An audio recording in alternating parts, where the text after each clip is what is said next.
CBI అంటే చంద్రనాయుడికి ఎందుకు భయం? సిబిఐ పెట్టాలిగా, పెడతలేదు. అవును, వైసీపీ వాళ్ళు కూడా డిమాండ్ చేస్తున్నారు, ఇక్కడ కాదు సిబిఐ తర్వాత ఎంక్వైరీ చేయించారు. వాస్తవే, దానికి తెలియదు కదా. ఇప్పుడు వైసీపీ బీజేపీ కలిసి లేదు. బీజేపీ కూటమి, జనసేన టీడీపీ కలిసి ఉంది. ఎత్తకానికి ఎందుకు మనకి చేసుకో ఎందుకని అంటారు అంగీకరించట్లేదు? ఎవరాళ్ళు వాళ్ళంతే, ఒప్పుకోడు చంద్రనాయుడు. ఆయన చెప్పింది వేదం. ఇంత బారు పుస్తకం చదువుతాడు నేను కూర్చుని టీవీ ముందు.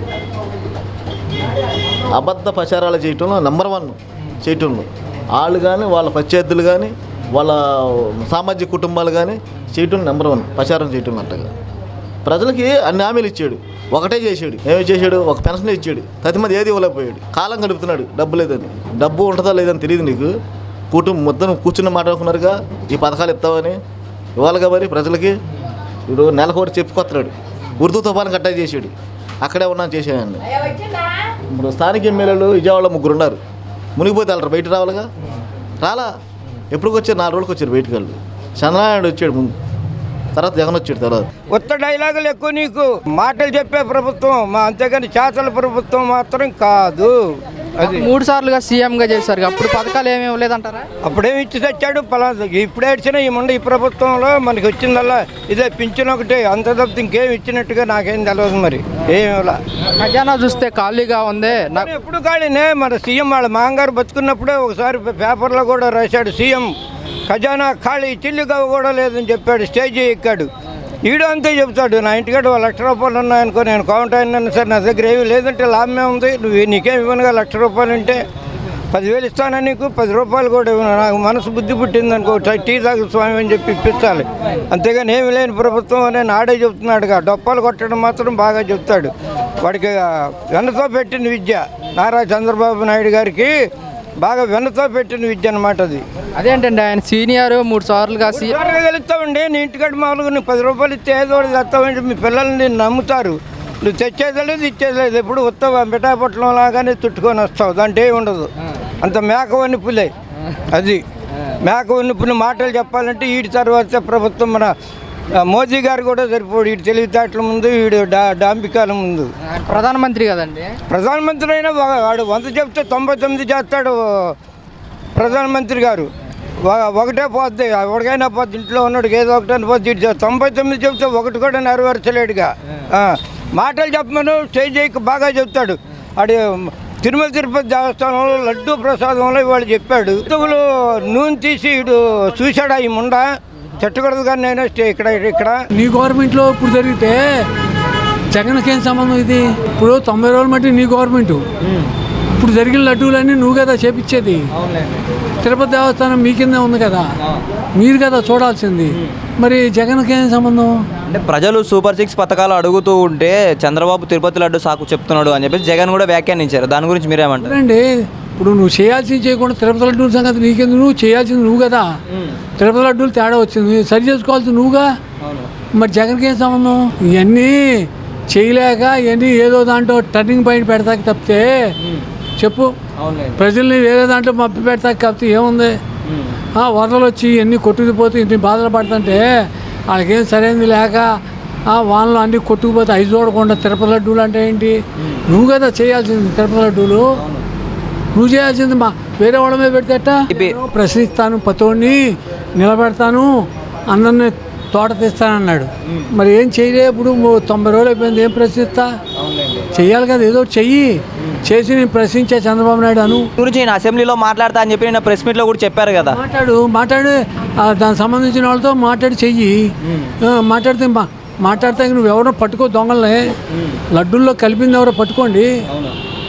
అసెంబ్లీలో మాట్లాడితే ఏమవుతుంది? నువ్వు పట్టుకుని ఇప్పుడు మీ ప్రభుత్వంలో జరిగింది, మీరే పట్టుకోండి, అందరినీ పట్టుకుని అరెస్ట్ అయిపోయింది. ఇప్పుడున్న గవర్నమెంట్ మీదేగా. మీరైనప్పుడు నువ్వు కూడా దాంట్లో ప్రభుత్వంలో మనిషివి కదా, ఓ మినిస్టర్ కదా, నువ్వే కూడా వెళ్ళి పట్టి వాళ్ళందరూ లాగి నువ్వు జరిగి వారం అయింది కదా, 10 రోజులు పట్టి నువ్వు అందరినీ. అంటే దీనికి సిబిఐ ఎంక్వైరీ కూడా వేస్తామని చెప్పేసి అన్నారు. సిబిఐ కాదు, కావాల్సిన ఎంక్వైరీ లేదు. పట్టి కూడా మాట్లాడేందుకు. ఓట్లు వేసే లెక్క అయితే ఇది ఓట్లు వేసింది కదా ఎలక్షను, ఓట్లు వేయలా. ఎందుకని ఈఎంలు ట్యాపింగ్ జరిగింది, ఓట్లు ఎక్కడేశారు? ఓట్లు వేసే ఎలక్షన్ అయితే చెప్పగలవు, ఓట్లు వేయలా. ఇది ఎలక్షన్ జరగలా. బాబాయ్ గతంలో పవన్ కళ్యాణ్ గారు గెలవక ముందు ఎగిరెగిరి పడ్డారు, ఇప్పుడు చూస్తే తీరా సైలెంట్గా ఉంటున్నారు అని చెప్పేసి కొన్ని వ్యాఖ్యలు అయితే వస్తున్నాయి. దాని గురించి మీరేమంటారు? అవును, గవర్నమెంట్లో ఉన్నాడు, అదే చేయాలి, ఆయన యాక్షన్ చేయాలి, అందరిని పట్టుకొచ్చి చేయాలి. ఆయన వాళ్ళ గవర్నమెంట్లో కూడా ప్రశ్నించాలిగా. నేను పెట్టా పార్టీ అన్నాడు, ప్రశ్నించు. నీ పార్టీ నువ్వు ప్రశ్నించకుండా ఎవరు చేస్తారు? వాగ్దానం నెరవేర్చాడు ఆయన, చెప్పండి. ఏ వాగ్దానం? అన్నీ చేశాడుగా వాగ్దానాలు. ఏం నెరవేరుతున్నాడా చెప్పండి, మీకు తెలుసుగా ఎన్ని చేశాడు. అలాగే తిరుపతి లడ్డులో జంతువుల కొవ్వు కలిసి తిరుపతి లడ్డులు అది చేశారా? జగన్మోహన్ రెడ్డి చేశాడా అంటే? జగన్మోహన్ రెడ్డి తిరుపతి లడ్డుల్లో పెడతాడు ఆయన. అంటే పవన్ కళ్యాణ్ గారు నేను ప్రాయశ్చిత దీక్ష తీసుకున్నారు కదా, ప్రాయశ్చితంగా దీక్ష చేస్తున్నా అని చెప్పేసి అన్నారు. కళ్యాణ్ వాళ్ళిద్దరు ఒకటే కదా, వాళ్ళిద్దరు ఏదైనా చెప్తారు, ఏముందా? అది ఆయన ప్రభుత్వం వచ్చి 3 నెలలు అయింది. లడ్డు తయారు చేస్తాను ఉన్నారు కదా, ఇప్పుడు ఈ 3 నెలలు ఆయన కనపడలేదా? అంతకుముందు ప్రభుత్వం ఆయన చేశారు, అప్పుడు అప్పుడు రిమార్క్ వచ్చింది. అప్పుడు ఆయన ప్రభుత్వం రిమార్క్ వచ్చింది కదా, నేను నాణ్యత లేదని చెప్పేసి అని అన్నారు కదా.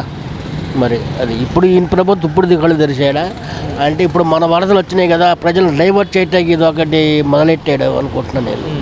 అంటే అది గతంలో జరిగిన తప్పిదమంటారా, ఇప్పుడు జరిగిన తప్పిదమంటారా? అది ఇప్పుడు అది గతంలో జరిగింది, ఇప్పుడు మళ్ళీ తప్పిదం జరిగిందేమో తెలియదు. కానీ అయితే ప్రయోజనాలు డైవర్ట్ చేయడానికి ఇది ఒకటి మొదలెట్టాడు. 3 నెలల ప్రభుత్వం వచ్చింది కదా, 3 నెలలు అయింది కదా ప్రభుత్వం వచ్చి. ఇప్పుడు 3 నెలల ప్రభుత్వం నుంచి ఇంతమంది చాలామంది వచ్చారు. ఇప్పుడు పెద్ద పెద్ద మంత్రులు వెళ్తూ ఉన్నారు, బ్లడ్ తింటారు ఉన్నారు, మరి అందరూ తింటున్నారు కదా. అలాగే పవన్ కళ్యాణ్ గారు కూడా నిన్న దీక్ష చేపట్టడం జరిగింది ప్రాయశ్చితంగా. దాని గురించి మీరేమంటారు? దీక్ష మొదలెట్టాడా? నువ్వు చేయని ఎంతవరకు చేస్తాడు మరి ఆయన, మరి అది ఇదని చెప్పాడు కదా, మరి ఏం చేస్తాడు మరి అతను కూడా. మరి అది ఏదన్నా ఉంటే ప్రజల్లో చెప్పేదాన్ని ఉండాలి కానీ, అంతేగాని దీక్ష మొదలు ఏమవుద్ది? దీక్ష మొదలు పెడితే ఏమో కాదు కదా, దీక్ష చేస్తాడు అంతవరకే. అది తిరుపతి లడ్డు ప్రసాదంలో కల్తీ లేదు, కేవలం చంద్రబాబు గారు అబద్ధం ఆడుతున్నారు, అందుకే పవన్ కళ్యాణ్ గారు ఈ దీక్ష చేపట్టారని చెప్పైతే మాజీ మంత్రి రోజా గారు అయితే చెప్పడం జరిగింది. దాని గురించి మీరేమంటారు? 3 నెలలు అయింది కదా, 3 నెలలు అయినప్పుడు ప్రజల్లో లడ్డు కలుతుందని వాళ్ళు తెలియాలి కదా. ఈయన వచ్చి ప్రచారం చేయటం ఏంటి? 3 నెలల మీద తింటున్నారు, పెద్ద పెద్ద వాళ్ళు వెళ్ళకుండా ఉండరు కదా. మరి అప్పుడు లేదు, ఇప్పుడు ఎందుకు వచ్చింది? మొన్న వర్షాలకు వచ్చింది.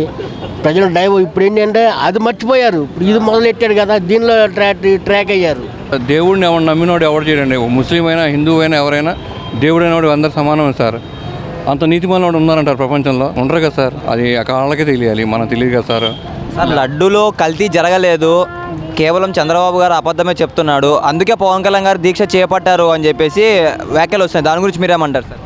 అది ఆయన నైతిక హక్కు అండి, ఆయనకి ఎలా తెలియాలి మనం తెలియదు. ఆ లడ్డు ప్రసాదం కల్తీ జరిగిందో లేదో నాకైతే తెలియదు సార్.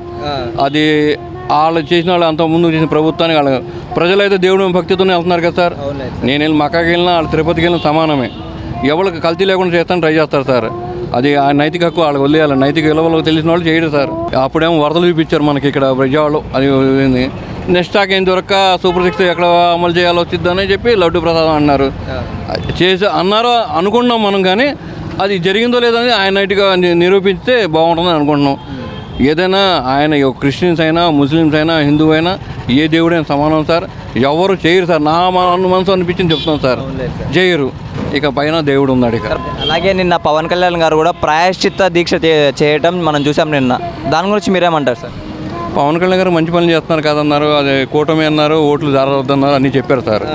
కానీ ఆయన చేసింది ఏంటంటే సూపర్ 6 చెప్పారుగా, చంద్రబాబు చెప్పి అమలు తేవాలి కదా సార్. బస్సు ఫ్రీ అన్నారు, గ్యాస్ 500 అన్నారు, ఆడపిల్లకి 18 సంవత్సరాలు దాటితే 500, 1500 ఇస్తా అన్నారు. ఏది అమలు చేయట్లేదు సార్. రోడ్లేని అభివృద్ధి జరగట్లేదు, ఏమన్నా డబ్బులు లేవన్నారు. అప్పుడు లేవు, ఇప్పుడు లేవు. ఈ దేశాన్ని చేసేది ఏంటి సార్ చెప్పండి సార్.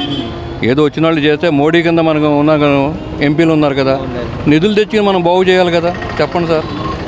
పవన్ కళ్యాణ్ గారు కొంచెం సహకరించి మోడీ గారిని అడిగి డబ్బులను తెస్తే మన రాష్ట్రం డెవలప్మెంట్ అవుతుందండి.